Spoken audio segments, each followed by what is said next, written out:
আছে। এই চ্যাপ্টা দাঁত দিয়ে আপনি চিবিয়ে চিবিয়ে ভাত খাবেন, রুটি খাবেন। এর জন্য আল্লাহ 2টা নয় 8টা দাঁত আপনার ওই 16টা দাঁত আপনার গালের মধ্যে দিয়ে দিয়েছে।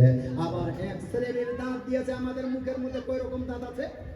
3 রকম দাঁত দেখতে, 3 রকম চ্যাপ্টা দাঁত, যেগুলোকে চিবিয়ে চিবিয়ে খেতে হয়।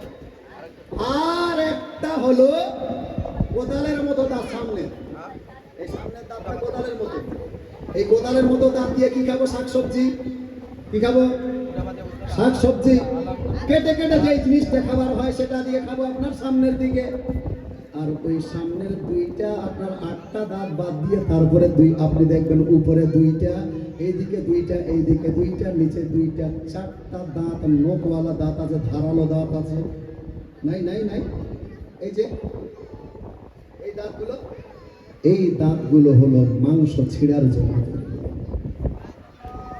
এই 4টা দাঁত, 4টা করে 8টা দাঁত মাংস ছিঁড়ার জন্য। ভিতরের মাংস, ভিতরের মাড়ি ধরতে এইদিকে 8টা দাঁত, এইদিকে 8টা, 16টা দাঁত চিবিয়ে চিবিয়ে খাওয়ার জন্য। সামনে কোদালির মতো যেটা দাঁত সেটা কেটে কেটে খাওয়ার জন্য। তাহলে এটা খাওয়া যদি অপরাধ হয়ে যায়, আল্লাহকে বলে সৃষ্টিকর্তাকে বলে আল্লাহ কেন দিয়েছে এইগুলো আমাদের মুখে? আল্লাহ কেন দিয়েছে? হ্যাঁ, এইবার বলে মানে গরু কেন খাও? গরু কেন খাও? এটা উত্তর নিয়ে যাও। গরু কেন খাই আমরা? গরু খাওয়ার উত্তর শুনো।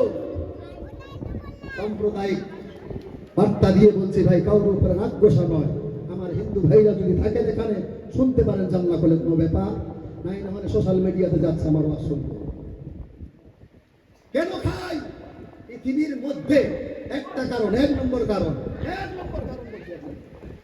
1 নম্বর কারণ হলো পৃথিবীর সব চাইতে যেই